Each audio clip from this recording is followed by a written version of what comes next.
जय श्री राम। एक बार राजा इंद्र को अहंकार हो गया। अहंकार इस बात का हुआ कि उन्होंने वृत्तासुर का वध किया। अतः अपने ऐश्वर्य, अपने वैभव को अन्य देवताओं को दिखाने के लिए उन्होंने मन में निश्चय किया कि मुझे एक बहुत बड़ा विशाल भवन बनाना है। इसके लिए उन्होंने देवशिल्पी विश्वकर्मा जी को बुलाया और उनसे कहा कि हे देवशिल्पी विश्वकर्मा जी, आप हमारे लिए एक ऐसा सुंदर राजभवन तैयार करिए कि आज तक के ऐसा कोई राजभवन हुआ ही ना हो। भव्य हो, अनुपम हो और उसे देखने वाला हर कोई लालायित हो कि काश हमारे पास भी ऐसा भवन होता। देवशिल्पी विश्वकर्मा जी ने कहा कि ठीक है इंद्रदेव, भवन बना देंगे, लेकिन इस कार्य में समय बहुत लगेगा और इस कार्य में करीब करीब 100 वर्ष लगेंगे। देवराज इंद्र ने कहा कि ठीक है, कोई बात नहीं, पर आप भव्य महल का निर्माण करिए। देवशिल्पी विश्वकर्मा जी अपने कार्यों में लग गए और भवन का निर्माण कार्य प्रारंभ हो गया। एक बार देवराज इंद्र ने देखा कि उनके नगर में एक महर्षि पधारे हुए हैं।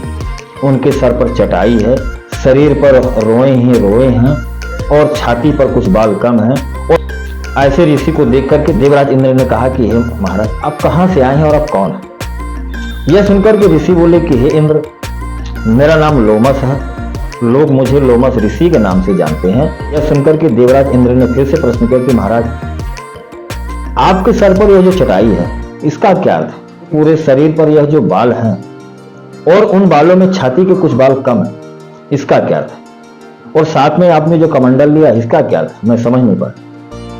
तब लोमस ऋषि बोले कि हे देवराज इंद्र, यह आयु क्षणभंगुर है, यह शरीर कभी भी नष्ट होता है, इसलिए मैं इस शरीर को अल्पायु समझ करके मैंने कोई घर का निर्माण नहीं किया।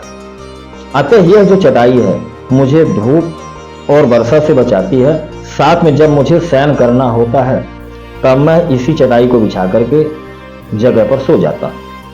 साथ ही मेरी छाती पर जो बाल कम हैं, तो मेरे एक रोम के गिरने पर एक इंद्र की अवधि पूर्ण हो जाती है, अर्थात एक इंद्र अपनी अवधि पूर्ण करके मृत्यु को प्राप्त हो जाता है। ऐसे ही वहां पर जितने बाल कम हुए हैं उतने ही इंद्र कम हो गए और मेरी जो आयु है इन बालों के साथ तक रहेगी। साथ में जो कमंडल है और कमंडल में मैं जल पीने के लिए प्रयोग करता हूं, क्योंकि मैं समझता हूं कि जीवन क्षणभंगुर है।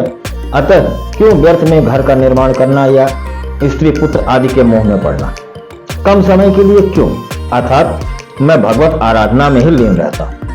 यह सुनकर के देवराज इंद्र का जो मन का घमंड था, अहंकार सब चूर चूर हो गया और देवराज इंद्र ने मन में विचार किया कि एक ऐसे ऋषि जिनके एक रोम के गिरने पर एक इंद्र का समय पूर्ण हो जाता है, वह जब अपनी इतनी सारी आयु लेकर के अपने आप को नश्वर समझ करके कोई वस्तु का संग्रह नहीं कर रहा, कोई भवन निर्माण नहीं कर रहा, कोई विवाह के बंधन नहीं बंधा, तो मैं एक तुच्छ सा इंद्र आखिर क्यों इतने विशाल भवन का निर्माण कार्य के पीछे पड़ा हुआ?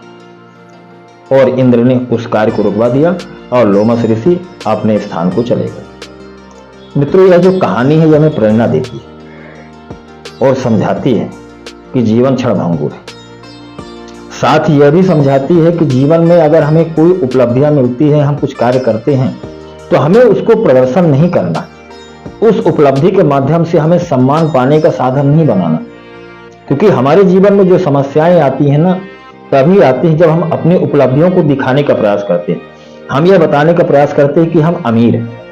यही प्रदर्शन हमारे जीवन को हमेशा कष्टमय बनाता है, हमारे धन को व्यर्थ कर देता है, हमारे जीवन को उस दिशा पर लेकर के जाता है जहां हम फिर बर्बादी की तरफ ही जाते हैं। हमारे जीवन के सुख, हमारे जीवन का जो आधार हमारे परिवार हैं, हम उनसे कहीं न कहीं दूर होते जाते हैं। और यकीन मानिए, अगर आप ध्यान से देखेंगे अपने समाज में, तो कई ऐसे लोग हैं जिनका व्यापार, व्यवसाय या परिवार अगर छिन्न भिन्न हुआ है, तो सिर्फ और सिर्फ उसका एक ही कारण है कि उन्होंने अपने धन का दिखावा बहुत ज्यादा किया, धनवान होने का बहुत ज्यादा दिखावा किया और धनवान होने का दिखावा ही उन्हें इस पतन के रास्ते पर लाया।